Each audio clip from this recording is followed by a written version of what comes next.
ပြည်သူများသိကျင်နေကြတယ် American ကကျွန်တော်တို့ဘယ်လောက်ထိ American နိုင်ငံကကူညီမလဲဆိုတာစီးရေးရအောင်ဝင်လာနိုင်သလားဒါလေးတွေစပြောမှာဖြစ်ပါတယ်ဆိုတော့ American ကသူကတကယ်တမ်းတော့သူတို့လှုပ်ချင်တိုက်ခိုက်ချင်ခြေမုံးချင်တကယ်လှုပ်ချင်လာပြီဆိုရင် UN နဲ့ခွင့်ပြုချက်တို့တခြားနိုင်ငံတွေရဲ့သဘောတူညီချက်တွေပဲသူတို့ကမယူတော့ဒီတာရကတွေပဲဘယ်တော့မှရှိခဲ့လဲဆိုတော့အိုစမာဘင်လာဒင်ကိုပါကစ္စတန်နိုင်ငံကိုကြော်ဖြတ်ပြီးတော့ဝင်ဖမ်းတဲ့အချိန်မှာဝင်ပြီးတော့နှိမ်နင်းလိုက်တဲ့အချိန်မှာဘယ်သူ့မှခွင့်လည်းမတောင်းအသိလည်းမပေးဘူးသူတို့ operation စစ်စင်ရေးဝင်အောင်ဆင်နွှဲတယ်ပြီးတော့ပြန်ထွက်သွားတယ်ကမ္ဘာနိုင်ငံတွေကလည်းတိတ်ပြီးတချို့ကတော့နည်းနည်းဒါဟာဥပဒေနဲ့မညီဘူးဘာညာပြောတာပါသူတို့မဆိုင်ဘူးသူတို့လှုပ်ချင်လှုပ်တယ်နောက်တာတကားတစ်ခုကတော့ပြီးခဲ့တဲ့လအနေငယ်ရပဲအီရန်ရဲ့အကြော်ကြားဆုံးအီရန်နေဘက်ကကြည့်ရင်တော့အတော်ဆုံးကာကွယ်ဦးစီးချုပ်သဘောမျိုးပဲဗိုလ်ချုပ်ကြီးကိုလူကြိုက်အများဆုံးဗိုလ်ချုပ်ကြီးကို drone နဲ့ eagle eyes ပေါ့ဒီပြစ်မှတ်ကိုဂျိုရုနဲ့ချိတ်ဆက်ပြီးတော့ရင်တန်းဒီဗိုလ်ချုပ်ကြီးကကားနဲ့သွားနေတာတေးချာကို eagle eye ဆိုတာဂျိုရုနဲ့လောက်တာပေါ့နော်သုံးသက်တယ်ကြည့်တယ်တေးချပြီဆိုတော့လှုပ်လိုက်တယ်တကယ်လဲတေးချတယ်အဲ့ဗိုလ်ချုပ်ကြီးကျသွားတယ်တေးသွားတယ်အဲ့ဒီတော့ကလည်းဒါသမ္မတ Mr. Trump လက်ထက်တုန်းကပေါ့လှုပ်ခဲ့တာပေါ့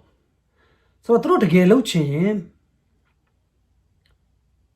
ဘယ်သူခွင့်ပြုချက်မှမလုပ်သူတို့လှုပ်တယ်လက်ရှိသမ္မတဂျိုးဘိုင်ဒန်ကတော့ Trump လောက်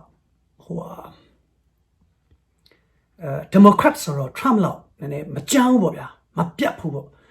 Democrat တွေကတော့သူတို့ democracy နီလန်တိုင်းပထမညှိနှိုင်းမယ်စကားပြောမယ်အဲ့ဒီလိုအုပ်စုတွေပေါ့ဒါပေမဲ့ဒီမြန်မာနိုင်ငံကိစ္စမင်းအွန်လိုင်းကိစ္စမှာကျွန်တော်အစိုးရကျွန်တော်ထည့်ပြောခဲ့တယ်သူ့ရဲ့ team ထဲမှာကာကွယ်ရေးဝန်ကြီးတွေပါနေတယ်ကာကွယ်ရေးဝန်ကြီးပါတယ်နောက် national security American နိုင်ငံရဲ့အမျိုးသားလုံခြုံရေးကိုထိခိုက်လာနိုင်တဲ့ကိစ္စဖြစ်တဲ့အတွက်ကြောင့်အမျိုးသားလုံခြုံရေးအဖွဲ့နဲ့အနိကပူးပေါင်းဆောင်ရွက်လျက်ရှိတယ်။ဒါကိုသမ္မတဂျိုးဘိုင်ဒန်ကတေချာထည့်ပြောထားတယ်လို့သမ္မတရဲ့အမျိုးသားလုံခြုံရေးအထူးအရာရှိတာမြန်မာနိုင်ငံနဲ့ပတ်သက်တဲ့ကိစ္စတွေသူကိုယ်တိုင်တော့ထုတ်ဖော်ပြောကြားတာတွေရှိတယ်။ဒီ Mr. Joe Biden ရဲ့အကြံပေးအမျိုးသားလုံခြုံရေးအကြံပေးအကြီးအကဲဟာအမြဲတမ်းဂျိုးဘိုင်ဒန်ရဲ့ဘေးနားမှာရှိတယ်သမ္မတအကြံပေးကို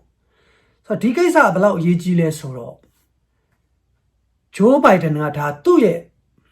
လုတ်ပိုင်ခွင့်ကိုခက်စကားနဲ့ဆိုဆွဲစီလိုက်တာအမျိုးသားလုံခြုံရေးကိုချင်းချောက်တယ်ဆိုရင်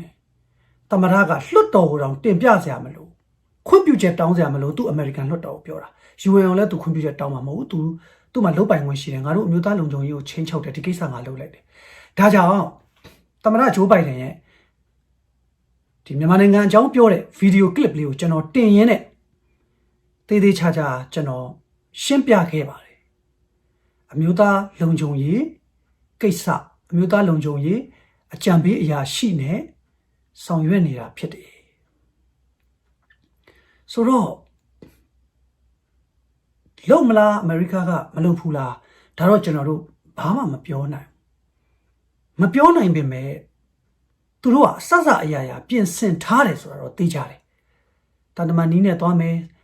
ပိတ်ဆို့ရေးယူတဲ့နီးနဲ့သွားမယ်အဲ့ဒါလည်းထိရောက်တယ်အမေရိကဘာမှမလုပ်ပေးဘူးလားဆိုင်ရှင်ပဲလုံးပါလားလို့ပူပန်စိုးရိမ်နေတဲ့လူတွေကိုကျွန်တော်ရှင်းပြမယ်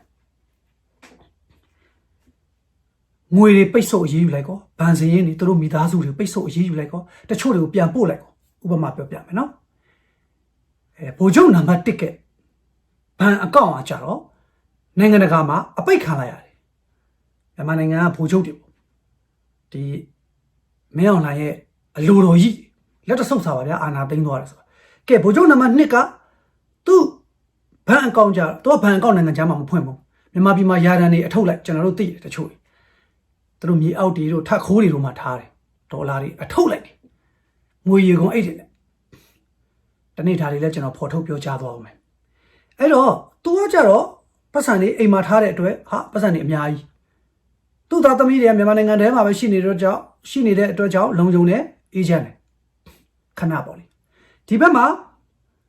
သူ့သားသမီးတွေနိုင်ငံခြားပြန်ပို့ခံရတယ်သူတို့ဘဏ်အကောင့်တွေလည်းအပိတ်ခံဒီဗိုလ်ချုပ်2ယောက်ကရင်ထဲမှာစဉ်းစားကြည့်တယ်စိတ်ထဲမှာတယောက်ကအထိနာသွားပြီတယောက်ကတော့နည်းနည်းအပြုံးမပြတ်ပေါ့ဘယ်လိုခေါ်ရမလဲမင်းအွန်လိုင်းပေးသမျှအမိန့်တွေကိုနာခံရင်နာခံမယ်ဒီတယောက်ကသူ့စိတ်ထဲမှာဒီအာဏာသိမ်းမှုကြီးကိုဟလာမတရားဒီခုံကြီးတွေပေါ်မှာတက်ထိုင်နေတဲ့စစ်ဘလူးတွေထဲမှာပါဝင်နေရတော့စပြီးသူသိသွားမယ်အဲ့တော့ဒီသူတို့စီးပွားရေးပိတ်ဆို့တယ်ဆိုတာစိုက်ဝါးတွေအများကြီးပါတယ်သူတို့ထိခိုက်မှုတွေသူတို့အချင်းချင်းမစည်းလုံးမှုတွေအမြင်မတူမှုတွေအများကြီးဖြစ်လာနိုင်တယ်ဘာလို့သူတို့အကျိုးစီးပွားတယောက်ကတော့ okay နေတယောက်ကမ okay တော့နိုင်ငံတကာပိတ်ဆို့အရေးယူလိုက်ဆိုတော့ဒါတွေမထိရောက်ဘူးလားလို့မင်းအင်မတန်ထိရောက်ပါတယ်အထိရောက်ဆုံးတော့အများပြည်သူမျှော်လင့်နေတဲ့အမေရိကန်ကစစ်ရေးရဖာလုပ်မှာလေကျွန်တော်ခုနရှင်းပြပါတယ်နော်လှုပ်ချင်လဲသူတို့သဘောပဲမလှုပ်ချင်သေးဘူးဆိုပြီးနိုင်ငံတကာအတိုင်းဝိုင်းနဲ့ညှိနှိုင်းဆွေးနွေးပြီးတော့သူတို့လှုပ်ချင်လာမဲ့အချိန်တစ်ခုကိုလှုပ်ချင်လာတဲ့အချိန်တစ်ခုကိုစောင့်ပြီးကျွန်တော်တို့ပြည်သူတွေကလည်းနိုးကြားဆိုတာနဲ့ဟလာကိုတောင်းရကိုလောက်ရမှာဖြစ်တယ်နိုင်ငံတကာစီကကျွန်တော်တို့အများကြီးကျွန်တော်တို့ဆန္ဒရှိတဲ့လောက်တော့မျှော်လင့်လို့မရနိုင်ဘူးသူတို့ကကျွန်တော်တို့မှမဟုတ်တာဗျာကျွန်တော်တို့မြန်မာနိုင်ငံသားတွေကဟလာမိမိဘဝလွတ်မြောက်ရေးမိမိဘဝအတွက်မိမိတို့တိုက်ပွဲအဓိကဝင်ရမှာဖြစ်တယ်သူတို့ကဒဇိမ့်နေပဲဖြစ်တယ်ဒါပေမဲ့စဉ်းစားကြည့်ပါဗျာဒဇိမ့်နေရတော့အများပြည်သူလူထုကိုဒီလောက်အားပေးတဲ့ထောက်ခံတဲ့အမှန်တရားကိုဒီမိုကရေစီကိုဒေါအောင်ဆန်းစုကြည်တို့ဒီမိုကရေစီအရေးလှုပ်ရှားသူတွေကိုပြည်တွင်းမှာကိုလူမျိုးချင်းချင်းညင်ပန်းနှိပ်စက်တပ်ဖြတ်ဒုက္ခပေးလာအခုဆိုရင်ဒီမင်းအွန်လိုင်းရဲ့အလိုတော်ကြီးစစ်တပ်နဲ့ရဲတချို့ကပြည်သူလူထုကိုနှိပ်စက်ညှဉ်းပန်းရုံသာမကကောက်ကျစ်စင်းလဲဆိုတာနဲ့ထောင်ထဲကလူတွေကိုနော်အကျဉ်းသားရာဇဝတ်သားတွေပေါ့ဗျာသူတို့လွတ်လိုက်တယ်ရိုးရိုးမလို့ဘူးပြည်သူလူထုကိုရက်ွက်တွေမြို့နယ်တွေလမ်းတွေမှာဒုက္ခပေးခိုင်းတယ်အခုသတင်းတွေဝင်နေပြီ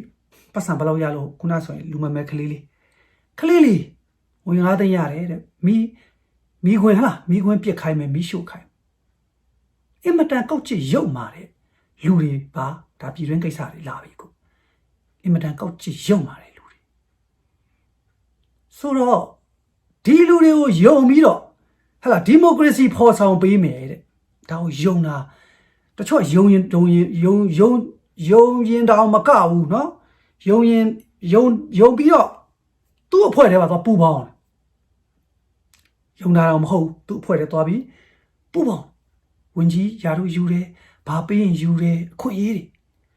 အဲ့ဒီအခွင့်အရေးသမားတွေရှိနေတာကျွန်တော်ပြတ်သားနှိမ်နေရမယ်အဲ့အခွင့်အရေးသမားတွေဟာပထမလက်တဆုပ်စာနောက်သူတို့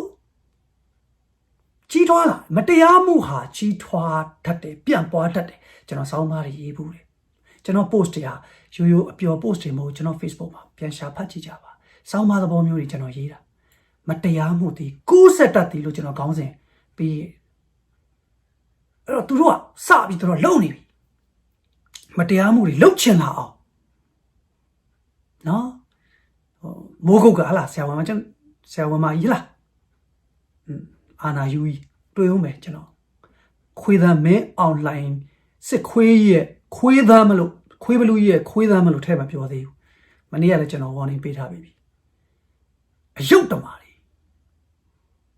ဒီမိုကရေစီလားခင်ဗျားတို့ဖော်ဆောင်တဲ့ဒီမိုကရေစီမရှက်ဘူးလားမဲလေး3-500နိုင်ဘယ်ရတယ်ဗျာခင်ဗျားထောက်ခံတာ600လားဘယ်လောက် မယန်းကုန်းတစ်မျိုးနဲ့လို့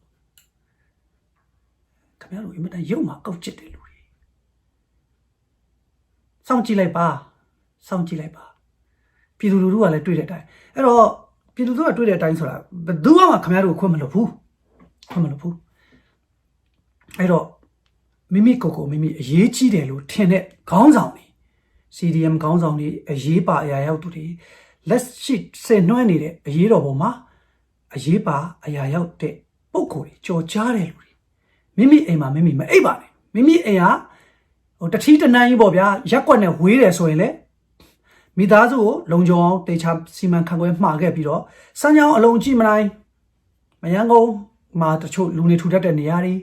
ဟဲ့လားလူနေထူထပ်တဲ့နေရာတွေမှာတွားရောက်နေထိုင်အိတ်ကြပါညဘက်အိတ်ပါအဲ့တော့မှစမ်းချောင်းမှာတွေ့လိုက်တဲ့အတိုင်းတမုံတီးတာနဲ့အကုန်ထွက်လာမယ်အကာအကွယ်ပေးမယ်ခေါင်းဆောင်တွေကိုအကာအကွယ်ပေးမယ်အဲ့တော့ပြည်သူလူထုကစီးအောင်ဖို့လိုတယ်ညံကောင်းဖို့လိုတယ်ကျွန်တော်အနေနဲ့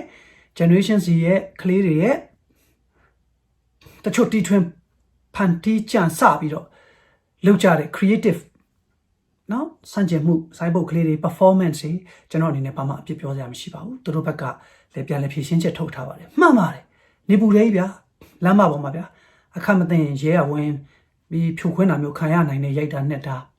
ဟဲ့လားအဲ့ဒါကိုတိနဲ့ထွက်လာပြီးသူတို့လုပ်ကြတာဖြစ်တဲ့အတွက်ကြောင့်တယောက်အပြစ်မပြောဘဲနဲ့အင်မတန်လွန်ကျူးနေတဲ့ကိစ္စမျိုးဆိုရင်တော့အရန်လွန်ကျူးတဲ့ကိစ္စမျိုးဆိုရင်တော့ generation Z ကလည်းထိမ့်ပါလိမ့်မယ်ဗျ generation Z ကသိပါတယ်သူတို့ချင်းထိမ့်ပါလိမ့်မယ်အဲ့တော့လူကြီးနဲ့လူငယ်အတွေးခေါ်ကွာဟချက်ကလေးတွေရှိပါတယ်ကျွန်တော်တို့အားလုံးဒီချိန်စီလုံးညီညွတ်ရမယ်အချိန်စစ်အာဏာရှင်ကိုတော်လှန်နေသူမှန်သမျှကိုကျွန်တော်တို့အားပေးရမယ့်အချိန်ဖြစ်ပါတယ်နောက် CDM ဝန်ထမ်းတွေအတွက်မနေ့ကပဲဝန်ထမ်း340လောက်ရှိပါတယ်ဒါကျွန်တော်တပိုင်းတနိုင်မှာကျွန်တော်အလုပ်တွေမအားတဲ့ခြားတွေကချိတ်ဆက်ပေးလိုက်ပါတယ်သူတို့ရဲ့ထောက်ပံ့ကြေးတွေစတင်ရရှိနေပြီဖြစ်ပါတယ်ပြည်သူလူထုဟာသူတို့ကိုထမင်းကျွေးမယ်စောင့်ရှောက်မှာဖြစ်ပါတယ်သူတို့ရဲ့လာစာကိုတော့ကျွန်တော်တို့အနေဆုံးဒီပါเนาะအစိုးရပေးတဲ့လာကပေါ့ဗျာဒါလောက်ကတော့ကျွန်တော်တို့ထောက်ပံ့နိုင်မှာလိမ့်မယ်